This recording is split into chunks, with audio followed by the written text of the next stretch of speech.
thanks, Carol Ann, for inviting me. Always a pleasure to be with League of Women Voters anywhere in New Mexico, because you guys are so wonderful.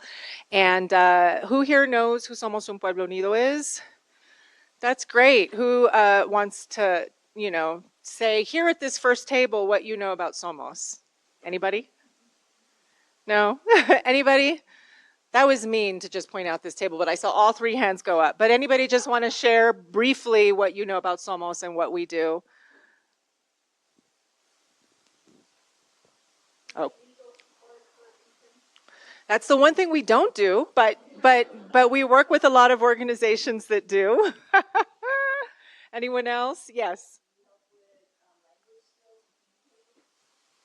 Well, not really. We don't actually, we're not service providers, but all good guesses. Those are all really good things. We do provide a lot of interpretation and translation at the Roundhouse for folks. Okay, over here.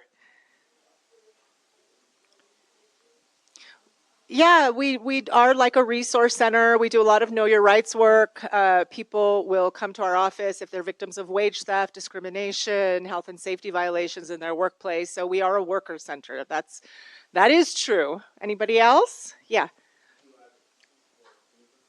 Yeah, we are often thought of as an advocacy organization, and we are a grassroots advocacy organization. So Somos Un Pueblo Unido is made up of, we are a community-based, immigrant-based, so our members are immigrant families and workers, organization that does community education, litigation. We do grassroots policy design and advocacy. So we've actually written and passed and campaigned for a lot of laws and policies at the local level and at the state level. So and who here knows about the driver's license law for undocumented immigrants? Well, you can thank Somos Un Pueblo Unido's members and a lot of our friends and allies for that, but those are laws and policies. Yes? And you and all of our allies, exactly. So that's a good question. Who here, like, on behalf of one of the laws or bills that Somos was campaigning for and promoting, sent a letter, went to the Capitol, was on a Zoom, something?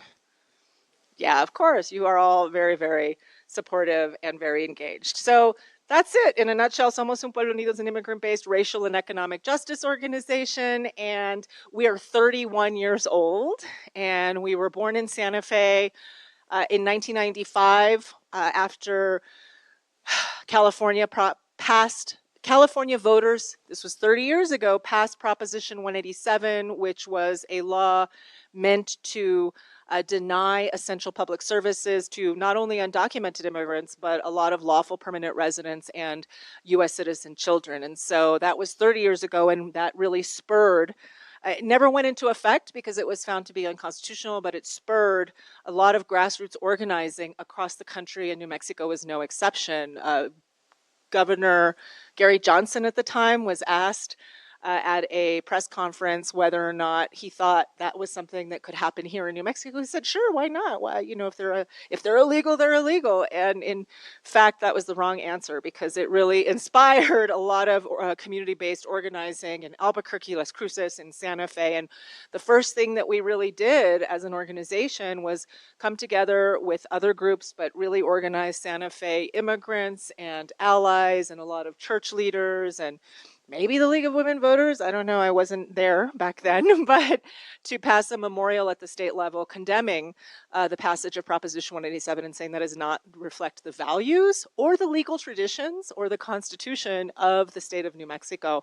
And so that is what we sort of started with. And ever since, we've worked in a lot of places in northern New Mexico and in Santa Fe and really around the state to get cities and counties to pass policies that are, in other realms, they'll be called sanctuary policies, but because there is no legal definition of what a sanctuary policy is, they're non-discrimination policies, non-disclosure policies of sensitive information, such as immigration status, and non-cooperation policies with the federal government. The first one that we passed was in 1999 in Santa Fe, Española, Rio Arriba. We did a lot of that work in the early aughts, in 2008.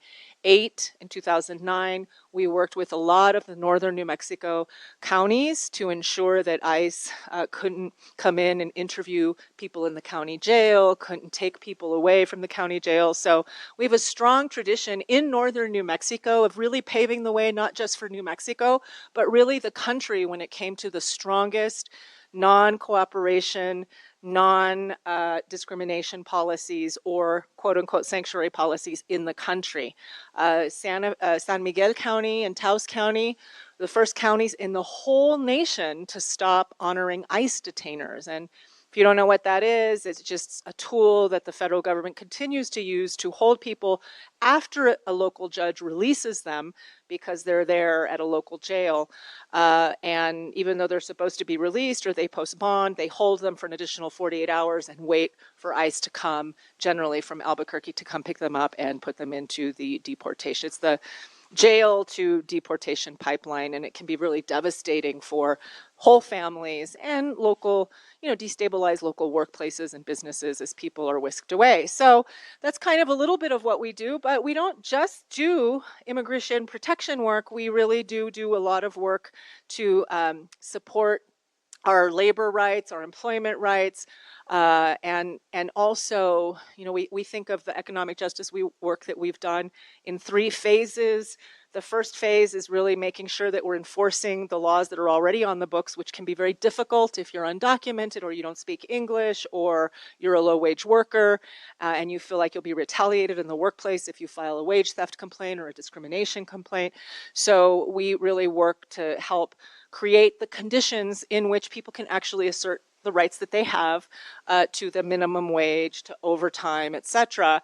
But we're spending a lot of time and energy making sure that people, get paid for the hours that they worked. That's a lot of energy and resources to do something that shouldn't take that long. So the second phase of our economic justice work really is about raising the floor. What does it look like to raise the minimum wage, to get sick leave? So Somos Un Pueblo Unido worked in 2003 and just recently in 2025 to raise the Santa Fe minimum wage. Now it'll go into effect on January 1st, $17.50. That is an immigrant-based win. Those are immigrant workers who are fighting, who are organized for good policies that will impact all low-wage workers and local economies, not just immigrants. And so we did that. We did that at the state level. We were co-leaders with 5 other organizations at the state level to pass the most progressive mandated sick leave policy. And so we do a lot of policy work, and it really comes from our communities. We really believe that the people that are most impacted by the problems and the institutions that disadvantage us or marginalize us, that we are in the best position, if well organized, to actually come up with the solutions and fight for the solutions with a lot of our friends and allies. And so a lot of the work that we've done started in a room just like this, in churches, in houses, in some of our community centers, but with immigrant families sitting around and talking about the problems in our communities and what we think the best solutions are. And then Somos's job is to go and try to figure out how to turn that into a policy or a law. So that's what we do. I know you probably have lots of questions about what's going on right now. I thought I would do 3 things today. One, just kind of give you a sense of immigrants in New Mexico and where we're at. 2, I would like to talk a little bit about the last 2 years of Somos Un Pueblo Unido's work to pass policies and laws that help either meet this moment or that help this really terrible moment of threats and terror in immigrant communities, and how they're being implemented. And then, of course, lastly, what are we doing this next year? Because the work never stops. Community organizing never stops, right? And so, 1, we have a lot of immigrants in New Mexico. About 10% of our population is foreign born, but we do punch above our weight when it comes to the economy. 13% of immigrants make up or 13% of the workforce is foreign born. And we are concentrated in places all over the state, but we know, you know, that we've been experiencing stagnant population growth or a stagnant population growth in the state of New Mexico. And the bright spots are really immigrants and foreign born, particularly in places like Las Cruces or Deming, some in Albuquerque, some in Santa Fe, but in rural communities like Eddy County, Lee County. Hobbs is 20% foreign born. Santa Fe County is 15% foreign born. We are moving to a lot of areas and helping either grow population in rural areas or avert population loss because we're seeing a lot of people leave New Mexico. I don't know, there was a couple really good articles during this last legislative session. It's so important when we're talking about immigration and how essential immigrants are to our local and state economy. But, you know, stagnant population within the last 20 years. The bright spots are foreign born, particularly in some key rural communities. But we have more deaths than births in New Mexico. We have more people leaving than coming. And this has a lot of ramifications and consequences for our economy and the future of New Mexico. And so it's really important to Somos, to help our policymakers, to help your policymakers, Senator Jaramillo, who really gets this, and Representative Chandler, to really understand how vital immigrants are to the whole state's economy, and particularly industries that really do contribute to the state. And so what people don't know, what's our number one source of revenue in New Mexico? You know this, of course, but people outside of our state don't know this. They're always like, what, you're an oil and gas state? Yeah, so who could just say off the top of their head approximately how much of our state budget comes from oil and gas revenues on any given year? It shifts, but ballpark, 50%. That's a little high, but close. Yeah, it's generally it's between 30 and 45%, like, you know, depending on the year. Last couple of years, it's around 40, 41, 42%. So who, you know, where does that oil and gas come from? What regions of our state do that come from for the most part? Sorry? The southeastern part of the state, the Permian Basin. So we have 3 offices in the Permian Basin, Somos does. We've been organizing immigrant oil and gas workers and their families for about 15 years. And so we're in Lee County. We have an office and staff in Hobbs, in Carlsbad, and in Chavez. And that is because those counties, particularly Lee is 15% foreign born, Hobbs is 20. We have a lot of members who live in Roswell or the Roswell area, but commute to Artesia or Carlsbad on a daily basis to work, or to Texas, or to that general region of the state. So the Permian Basin, obviously, is very important regionally and economically to our state, or the part of the Permian Basin that is New Mexican. And it really is, I mean, 17% of energy workers in New Mexico are foreign born. And a lot of their young men who are born to immigrant families are also there. We've been organizing in these communities for a really long time around workforce development issues, alternative economic development issues, health and safety issues, and that is because immigrant workers, please check out our website, because there's a publication in there done by UNM with our members and with about 100 oil and gas workers who really talk about the problems, the health and safety problems, the accidents, sort of the toll that the industry is taking on their family life and on their bodies. So 17% mixed status, a lot of undocumented immigrants are in the least paid but most dangerous jobs that are absolutely essential to the industry. And so they often talk about how the oil and gas men love to come to Santa Fe and talk, and they have their wonderful public information campaigns saying, oh, look, Santa Fe and New Mexico really does benefit from all of this oil and gas revenue. We fund your schools, we fund your roads. Has anybody seen any of these commercials on television or seen any of it? Yeah, and our members say, yeah, you sit in an air-conditioned office every day. We fund New Mexico's roads and schools, and yet we have to drive to work every day on a road called the Highway of Death. And it's called the Highway of Death because it's so, with all of the trucks that ride on it, it is potholed, it is dangerous. People work 12 to 16 hours a day when you include their commute to their work site. So they leave at 5 in the morning, come after 6, 7 o'clock at night. Often after working that long, it causes a lot of driver error, a lot of accidents are occurring. And so men are very afraid. We've interviewed and talked to a lot of men in their 20s and in their 30s who are either came to Hobbs or the Permian Basin region as children, or they came as adults, but they've been there 5, 10 years. So these are not folks living in man camps. These are folks who live and work and are New Mexican now and really want to stay in that region, but also don't want to necessarily work or don't have cultural ties to the industry. So we work a lot to support a just transition and organize folks. We have a lot of women who are the wives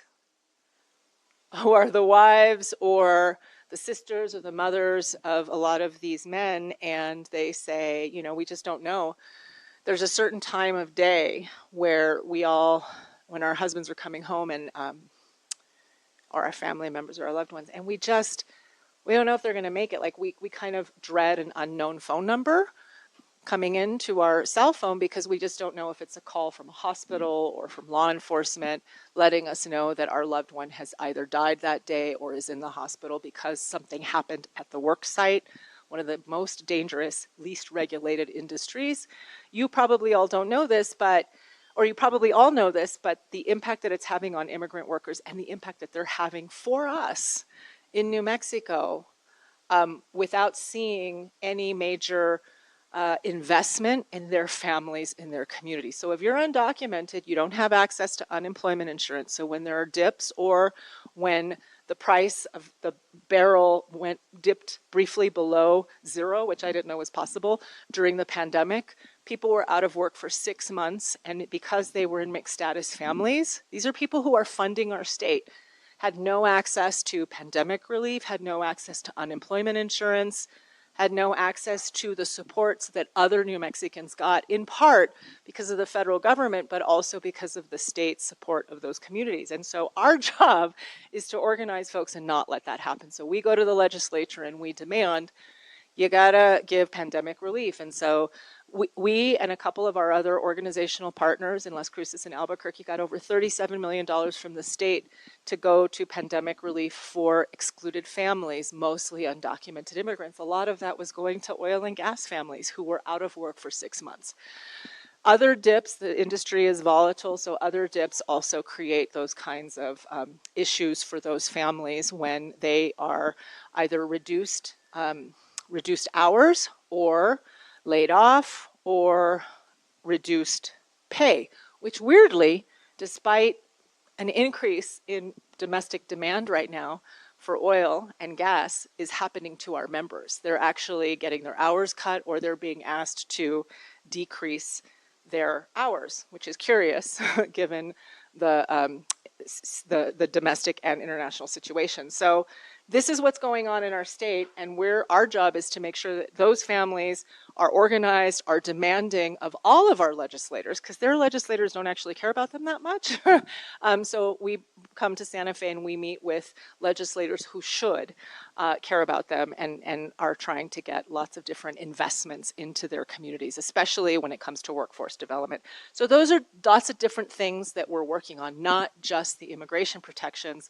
However, we do know that they could also get deported on any given day, and just because they're an oil and gas country doesn't mean that ICE isn't there and that their local sheriffs are not cooperating with ICE. In fact, we just IPRA'd Eddy County Sheriff as well as their local detention center, which is their jail, and they are constantly working with ICE and sort of helping them. So they'll stop a person for a routine traffic stop, and then somehow they end up in the hands of ICE the next day. So these are things that are happening in our communities, and it's our job to stop them at the state level and locally.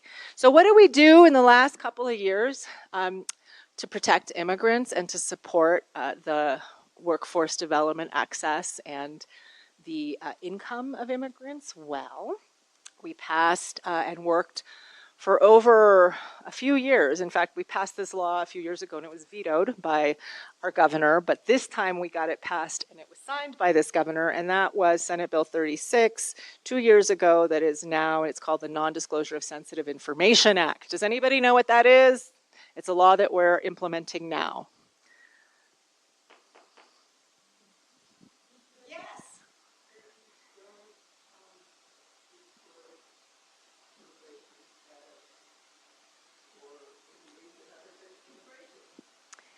Yeah, that state employees should not disclose sensitive information, including immigration status, national origin, individual tax identification number, which the federal government gives to people to pay their taxes, even though they don't get a lot of the services related to those taxes if they're undocumented. But yeah, we really believe and know that local government and state government needs sensitive information, private information from its citizens to function properly. And we, as citizens, including immigrants, have a reasonable expectation that they're not going to share that information, especially if it makes us particularly vulnerable to an administration that is out to get us. So it's not just about immigration status. Other categories are protected as well, including our LGBTQ status, our religion, because at least during the first Trump administration, people were persecuted based on their religion, specifically if they were Muslim. And so there are a lot of categories that are protected. But the other thing that we protected is MVD data. So MVD sells its information to a private company called Tyler Technologies that repackages it for law enforcement and other private data brokers who have multi-million-dollar contracts with ICE. So we go and give our information to these, because we have to, because we have to get driver's licenses. It's required, whether you're documented or not. And that information ends up in the hands of ICE and they come to do it. So I also encourage you to go to our website. We have a very good report that Somos did with an organization called Just Futures to really look at what all the surveillance and data sharing that our states and our localities do without even knowing it, and sometimes without clear policies that end up in the hands of ICE through very lucrative data contracts and data sharing contracts with brokers like LexisNexis and others. So for us, there are a lot of policy recommendations in there, and we're just tackling them one by one, each legislature. So in 2025, we got Senate Bill 36 with the Non-Disclosure of Sensitive Information Act, but then other holes emerged, and one of those holes is our license plate reader information. So we have the primary agency or corporation is called Flock. They run most in New Mexico, private and public license plate reader technology for cities. I don't know if you have them in Los Alamos, you probably do. It might be Flock, where you have city cameras that are clocking your just constantly. And they're AI driven, so within seconds, your information can be sent to whoever is buying the information. Well, we're kind of used to it, I guess, and none of us agreed to that, but we can at least try to fight it, right, if our city uses this technology, or we can choose not to go to a Walmart parking center that uses this technology. But yes. Walmart uses automatic license plate reader technology that they purchase. And that technology is generally, it comes through private corporations like Flock that then take that information and resell it to and share it to many people, like many agencies, law enforcement agencies. So there are some good reasons to use it, according to law enforcement here locally, but we certainly don't want that information getting into the hands of ICE. So another game, another whack-a-mole, we're whacking another mole. So we just got a law passed with the ACLU and some of our partners and Senator Peter Wirth to limit, not to eliminate, because law enforcement really likes the use of this data at the local level, at the state level, but to limit the ability of private and public if law enforcement has it, like Albuquerque, for instance, has their own technology for license plate reader capture, and it limits their ability to share it outside of New Mexico and with other data brokers that can share it with ICE, or that will share it with ICE without forcing them to sign. And who knows, we'll see how it gets implemented over time. Our Attorney General has the ability to enforce it. And we'll only know once we actually look up the data a year from now, did they pass this information on to ICE, and then we can shut off that information in the future. But data and privacy issues have a really big impact on all of our lives, but certainly immigrants' lives, because that is how ICE is finding our people. You're looking for a specific person, you don't need, we have these wonderful sanctuary policies, but you don't really need local law enforcement to turn them over to you anymore or to act as ICE agents, because you have so much data about them through their driver's license information, through all of this very complex web of data brokers. So those are examples of things that we're doing and trying to implement now. Now, who's heard of House Bill 9, the Immigrant Safety Act?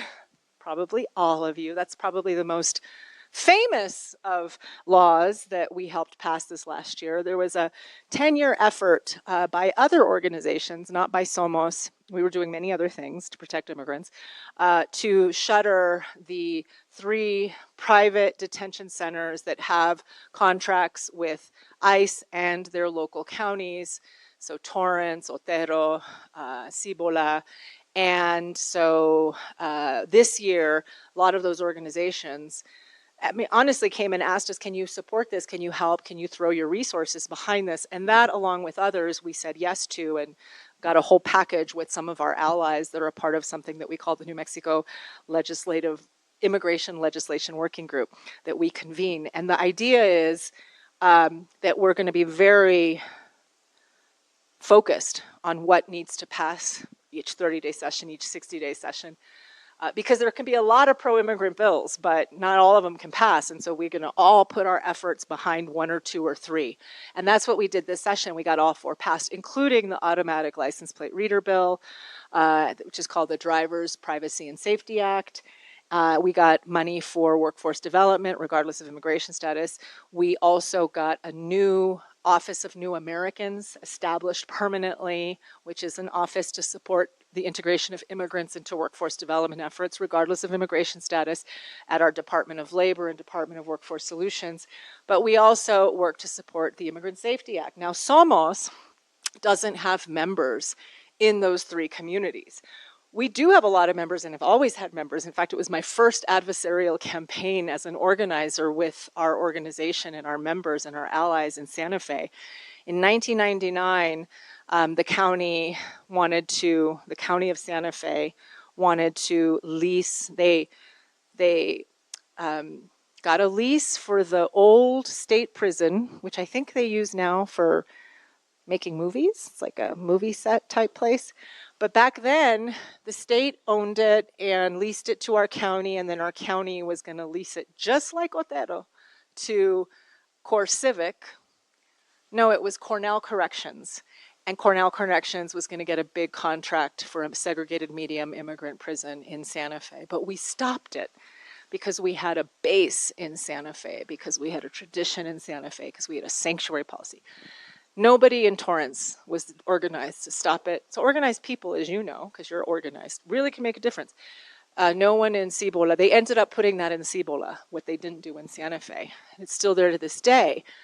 Now, we don't believe that we should, as cities and counties or states, be using our taxpayers' dollars that are also funded by immigrant oil and gas workers, as well as many others, to get into the deportation and detention business.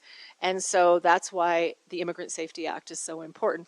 For Somos, what was really important, because we are in 8 counties, and with the exception of Santa Fe, many of these counties are very Republican, like San Juan. They're very anti-immigrant, they're very anti-worker, and not that there aren't some Democrats, obviously, who are the same, but we really wanted to make sure that we've got great sanctuary policies, but we wanted to make sure that those counties wouldn't enter into 287G agreements to deputize their sheriff or to get their local counties involved in detaining, arresting, questioning, deporting people for ICE. And so even though we were hearing a lot of doomsday, some of it is doomsday, but some of it is very, very sad that that the Immigrant Safety Act isn't resulting in the shuttering of these 3 detention centers, at least in the immediate term. What it does do, and this is why Somos supported it and tried to expand it, we call it HB 9+, is it bans cities and counties from doing that in the future, and it does not allow counties or cities to get into the detention scheme or machine of the Trump administration, because as we know, they are very much incentivizing.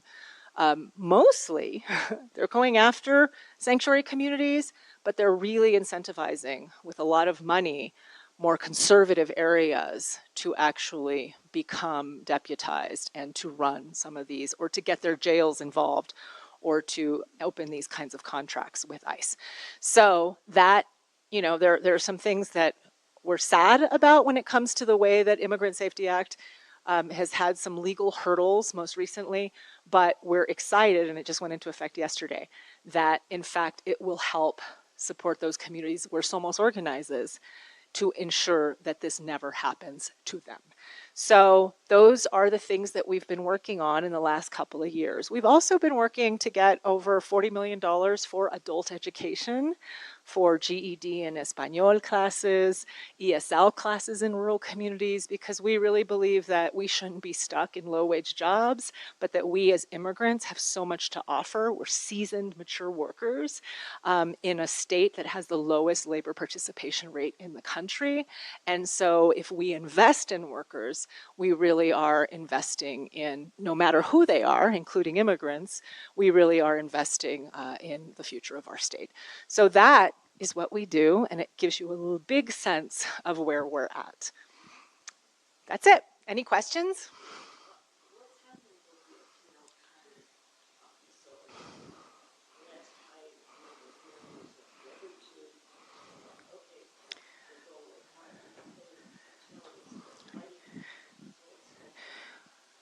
So Otero is still fighting it, and the latest is that they entered, from what I understand, the county entered into a contract, or they renewed their contract with ICE, and that the Department of Justice is basically suing the state, really focusing on Otero as and Albuquerque, but really Immigrant Safety Act. They're not focusing so much, they're trying to make, they're going to lose because we can do this. I mean, we have many state and federal decisions that allow us to do this, or I'll knock on wood. But they are really focused on ensuring that Otero can continue to renew its contract and not be contested in that. And so it'll likely, I mean, we'll see what happens, but they will likely be able to, and we knew this, not even creatively, but be able to maintain that contract. So we're going to have to keep doing work. The key, and we also knew that these private prison companies could continue to do direct contracts with ICE. We know that. We can't do everything, but we can do some things.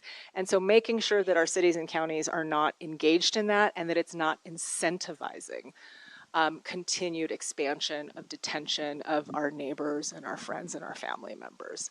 So that's where that is right now. But it doesn't look great. But that's why I say some of this is bad, but I also want to recognize that the reason why our members who are immigrants jumped into this, especially in rural communities, is because of the plus part, which is we don't want to see contracts expand, we don't want to see new contracts arise, and we don't want to see our sheriffs in our cities entering into 287G agreements to deputize their jail staff or their law enforcement to go after our communities, because that puts everyone's public safety at risk when you're not saying to immigrant mixed status families, you should feel free to call the police if you are a victim or a witness to your neighbor's crime. Remember, if you want to talk, Bring in the microphone. There's still some things that we need to do in the next legislative session. We don't have a statewide sanctuary policy. We're just going through this with our members and our organizers. We got a statewide sanctuary policy, a quota which would prohibit all cities and counties from using any resources to aid in the deportation or detention of our folks based on civil immigration issues. We got that law passed with the ACLU back in 2005, and it was vetoed by Governor Richardson, and it would have made a really big difference had it not been vetoed. He also did a lot of really good things. So no governor, with the exception of Susana Martinez, has been all good or all bad. She was all bad. But this governor, and I mean, I could say that definitely with, zero compunction. But but this governor and Bill Richardson signed and did a lot of good things for immigrants, and then didn't do everything we wanted. So that's life. We're very practical and strategic, but that's something that we're going to go back to. The other thing that we're going to go back to is trying to make sure that that immigrants, regardless of immigration status, have access to unemployment insurance, because our employers and we pay into the system, but when we are unemployed, we are kicked out of it. So. Yeah. This issue of flock, I had never heard of until the last month. Mm-hmm. And I'm aware that there are, I think there's 4 of those devices, so that anybody who passes through the intersection of Trinity and Diamond Drive, no matter which way you're going, you are going to have your license plate captured. Yeah. You could go down Canyon Road and Diamond Drive. But I don't know much about this. I'd like to know more, and I wonder if anybody in our county even knows these are there. And, my guess is if we were to ask people at our county, they might not know what we're talking about, because I had never heard of it before recently, and I consider myself to be a perfectly well-read person. Well, your local law enforcement officials probably use automatic license plate readers in their patrol cars. We know state police do. It's pretty standard for law enforcement at this point. But well, we do have cameras. And the cameras, your cities and counties cameras. That there are, they can tell how busy a particular intersection is. Uh-huh. But they're not trying to capture your personal identity. Yeah, well, but they're probably, I don't know about yours, but you have the ones clocking your speed, but you have the ones that are taking your pictures. And it's uploaded very quickly, and it's processed very quickly. And so whoever those... Now, what you can do at the city level and county level is make sure that you're looking at the contracts between your cities and counties and the agencies that are, or the corporations that are providing them the technology, and make sure that there's a lot of privacy clauses in those contracts. But yes, most of us don't know how they're getting our information. I don't like them having my information, but they can go after me for lots of different things, I suppose, but it's going to be really hard to deport me because I was born here. But but it really does have a different... It impacts all of us, probably negatively. We've gotten used to it, I think, a lot of us, to the data surveillance and all of that. But it impacts different communities disproportionately, obviously, because it can lead to the arrest and detection and deportation of folks. We have a lot of folks who leave their houses 6 in the morning to go to work, and they know not to open their door if strangers come, right? Because we all know, don't open your door anymore. That's really inculcated, but they don't have to. They just go on their way to work, and then halfway to work, they're stopped because they're following them. They know their route, and they know their route because they have data that shows how they get to work every day. Yes?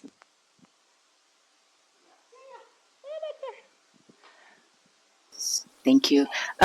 Thanks for being here. Likewise with Kyle, I hadn't heard of flock until today, I'm embarrassed to say. I'm very aware of speed cameras and all that. Yeah, and exactly. I'm on Los Alamos County Council. So what is flock an acronym, or is it the actual name of the system? I think it's the actual name of the corporation and the system. It might be an acronym, but I wouldn't know. FALOCK, right? And you can get information. You can just look them up. You can ChatGPT them. And they're not the only ones. But if you're interested in how data and surveillance is getting immigrants, go to our website. And if you go to our publication section, one of our publications isn't just on driver's license data, but all the different ways that ICE uses local data, government data. But then maybe the ACLU, if you go to the ACLU, like national website, they'll have information specifically. But there's so much out there right now about license plate readers. It's really quite wonderful. We're like maybe one of 4 or 5 states that have really cracked down on the use of this specifically for immigration detection. Okay. And then I wanted to ask also, for your organization, what % roughly of the work you do is done by paid staff, and what % is done by volunteers? So we have members, we have a lot of allies, but our organization members pay $25 a year to be a member of the organization. And these are mostly immigrant workers and families, so that's our base. We have a lot of allies who will donate $25 or more, usually more, to support the work. And so we really are a community-based, membership-based organization. We cannot do what we do without the support of allies.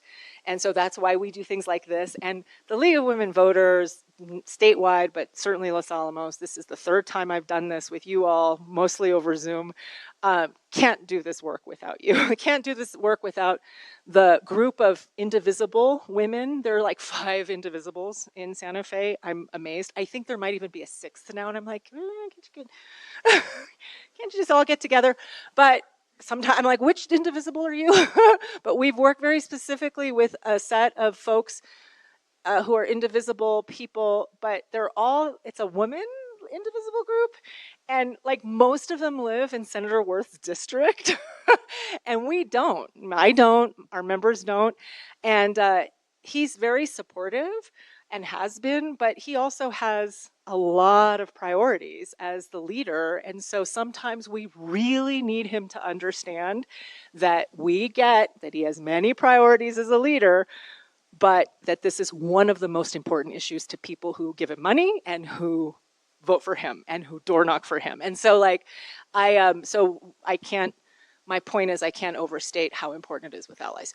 We have 16 staff members in the state. We're in 8 counties. And so we have 10 organizers and 6, we do a big citizenship pro se program because there aren't a lot of legal services. You said we provide legal services and we don't, but we do believe in delawyering the immigration system a little bit only because there aren't enough immigration attorneys and they're very expensive.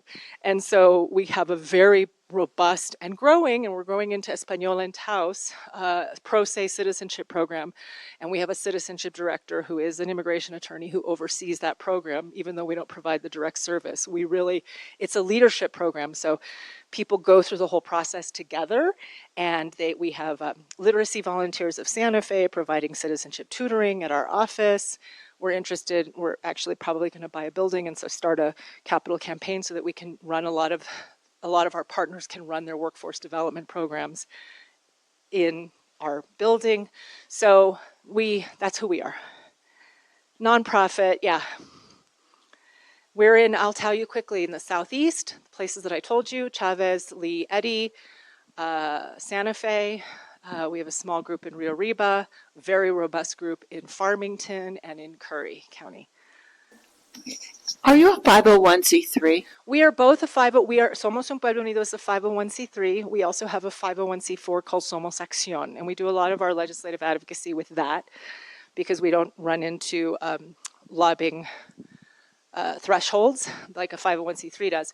But we do, for instance, in southeastern New Mexico, we did a lot of census outreach during the pandemic, and we were very instrumental in dramatic change to our redistricting process and to our maps. And it's what has made Congressional District 2 competitive again, because our members lived with nearly 40 years of very anti-immigrant representation. And so I'll tell you, Stephen Pierce, one of the 50 richest members of Congress, made his money from oil and gas, and yet did not believe that people who actually worked for his company before he sold it, people in the industry who are immigrants, deserved citizenship. And so our members said, we gotta do a 501c4, and we gotta show that we are a community of interest across the region. And so we really helped at those independent redistricting committees justify. It was interesting. So there'd be meetings like this, packed. There'd be the Independent Redistricting Commission. On this side would be people, and these were like in Roswell, for instance, or Hobbs. On this side, it would be city councilors, county commissions, ranchers, oil and gas men saying, no, you can't divide up the Southeast. We're a community of interest. We're rural. We're ranchers. We have a certain way of life. And then on this side was all yellow shirts. And it was our members saying, no, we are a community of interest as workers and families who have not felt represented by our representative, by our congressional member for 40 years, and we want to change. And so that really helped precipitate a justification of a radical change to the map. So we do go out and knock on doors, and we have a citizenship program and a voter registration program, much like you. And I don't know who we will endorse this year, but in the last two elections, we endorsed Gabe Vasquez and got a lot of people out in those rural communities who are Latino, men, to vote for him. Just in case you thought all Latino men vote Republican. Not where we're at. You had a question, Leslie? Great. I'm asking how many of your members are in the household employee category, such as house cleaners and yard workers and landscapers and that sort of thing, and what is Somos doing to help that particular immigrant group? So we are a worker center, and so we are very much worker centered and worker based, with the exception of the Permian Basin. Like, that is our identity. Is not just what you mentioned, but all of the essential work that we do. So in Santa Fe, it's a lot of landscaping, housekeeping, home caregiving, childcare, but it's also restaurants and hotels. And so we really are a big part of construction, service. Those are the major industries that we're in. And so even though I talked a lot about oil and gas workers and families, most of our members across the state are not in oil and gas. They are a lot of different kinds of jobs, but those are a lot of the jobs that we believe need, like we did this thing in Santa Fe called Gateways for Growth. We are an active part of helping our city understand that its economic development strategies can't happen without workforce development strategies, and you can't do that without integrating the people that make up your workforce. So that's why we're getting state money. It's the first time that our state has really invested in adult education and job training for what's in workforce development parlance called hard to reach workers or difficult to reach. And so these are folks not that are disengaged, but they are overemployed. And so one of the laws that we got passed 3 years ago, and we keep getting money every year to put into it, is the first of its kind in the country, which is a guaranteed income or a supplemental income program for low-wage workers in workforce development training programs.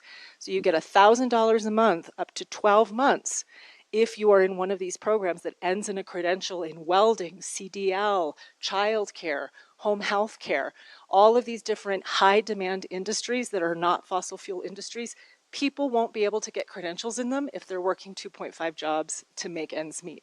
So we need a little bit of economic relief so that you can maybe work a half a shift less and be able to focus on training for a job that's high demand in your community, but that will also make you more money in the long run for your family. So much information. I know. Sorry, I put through a lot at you, didn't I?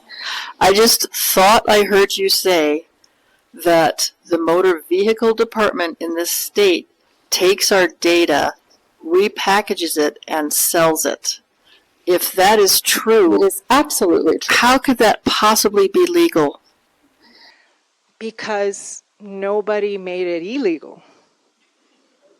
That's usually how it works. And so what we made illegal was packaging it for the and selling it for the purposes of immigration enforcement. But the rest of us kind of aren't included in that. So you're saying they're taking my data, making money off of it. Does that go into the public coffers? Or who gets the profit from my data? You know what's kind of weird? So let me backtrack just a little bit. You're going to think this is even weirder. They don't actually make money off of it. They pay Tyler Technologies to package that data. That's funny.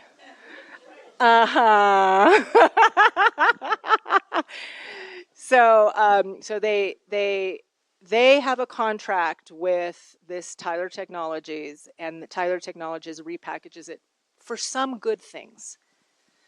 They repackage it for law enforcement, for instance, or other state agencies. But they also repackage it for data brokers. And the data brokers pay Tyler Technologies for that money.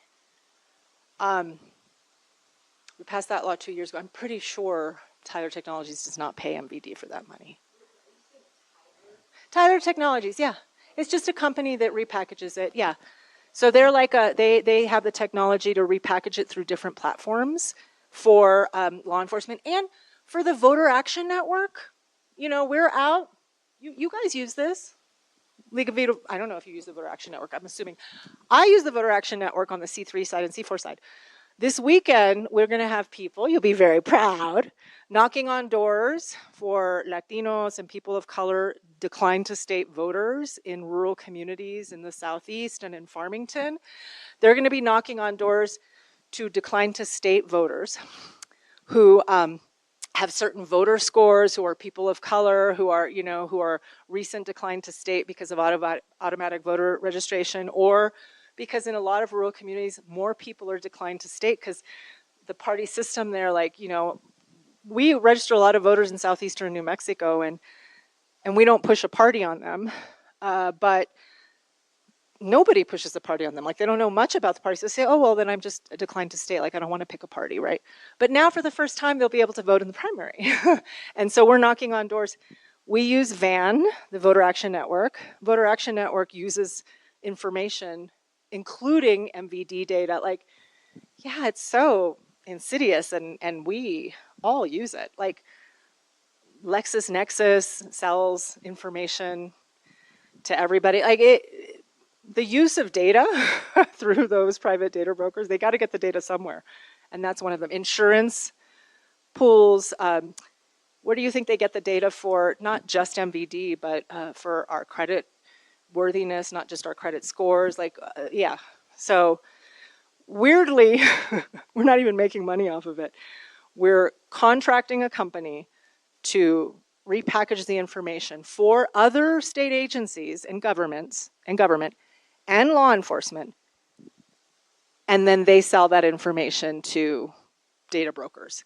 And those data brokers, not Tyler Technologies, have multi-million-dollar contracts with ICE and other federal government agencies and other voter action networks. Yeah. So we narrowed the spigot, but the spigot isn't closed. And I have 2 minutes, and then I have to get on the road back to Albuquerque. What's the most impactful thing you think we can do to help immigrants and immigrant families? What is the most impactful thing? So you're always going to hear me say two things. One, please support. You have, and I'm not making a donation pitch to Somos, although everybody would say you would be stupid not to do that, like you should always do that. So yes, you should donate to Somos. But if, I know you have lots of organizations you donate to, I assume, I'm assuming. When you do, please donate to community-based organizations that are growing power, that are based in our communities, and that are getting stuff done. Because the more support, and it's not just Somos, we work with a set of El Centro de Igualdad y Derechos. That's where our organizers are right now, getting training. Café, like we have a coalition of organizations that have similar theories of change. And our theories of change are, I shouldn't say this. Maybe you'll have to edit this out. But like, I always say, I know I'm right. Like, Somos is right. You're right. I mean, I'm assuming that most of your politics are right on. Like, but who cares? Who cares if I'm right? Who cares if Somos is right? If we're not growing power, nobody cares. If we don't have the power to pass policies that make concrete improvements in the lives of our members, then what are we doing? And so what that means to us is being strategic, being practical, and really putting real work and strategy behind our ideology. And so support organizations like that are really making, and of course there are service-based organizations that need support as well, so don't not support them, and legal service organizations, don't not, but really think about who is community-based in the movement, representing and organizing the impacted workers. What our members at Somos are very proud of overcoming their fear in this moment and getting things done to support their families and their communities. And I really think that that deserves a lot of support. So that's one. And two, I look around this room, we're in Los Alamos. You have arguably one of the more consequential, no shade on all the other representatives. You have a very consequential representative who represents you. I imagine many of you have voted for her, right? Let's, we can never, and the same with Peter Worth, we can never take for granted. We can take for granted that she's probably going to be pro-immigrant, but what are the layers of that work? Like really, it's not about holding your own legislators accountable because they're good. It's really making them understand that you not only care about this issue, but you know about the issue and you care about the organizations that are making it happen. And these organizations are not asking for saviors. These organizations are not asking for advocates. These organizations are asking for support because these organizations know what they're doing because they are based in our community. And so I always make a pitch for that. And so it's not about taking for granted that they're going to do the right thing, because they generally will, hopefully. Not always have your representatives done the right thing in Los Alamos. And we don't demonize people. We always say if it's a no today, we're not going to demonize you because we don't want to know tomorrow. We want to get you to a yes. That's how practical we are, right? But you all have political power. Every person in this room has more political power than I do. Every person in this room, I'm guessing, has more political power than one of my members, one of Somos's members. So really think about how you utilize that and focus on that, on the power that you have. You have the power with your knowledge, with coming to things like this, and really letting every single legislator know, we're not, and I know you don't, I know, I'm not going to just support you because you're a Democrat and because you say X, Y, and Z. We used to do, for donors in Santa Fe, we used to do, and I think we're going to start doing it again, especially around election time. We used to do policy briefings for our big donors because a lot of our big donors also donated to campaigns. But they were big donors, not big, significant enough donors where they would get the call from the candidate, with the senator or the House member, and say, hey, can you support me again? Can you send a check? And we'd always say, the next time they call you, even if we like them and they're allies, say, yes, but I really want to know what you think about this piece of legislation. I really want to know what you think about this before I send you the check. Because the more informed we are as donors about the policy layers, the more they're going to pay attention. And the more your donations and your dollars go farther, the farther they go. Is that helpful? Yeah. And then I have to go. I'm so sorry. I have to race back to Albuquerque. Thank you.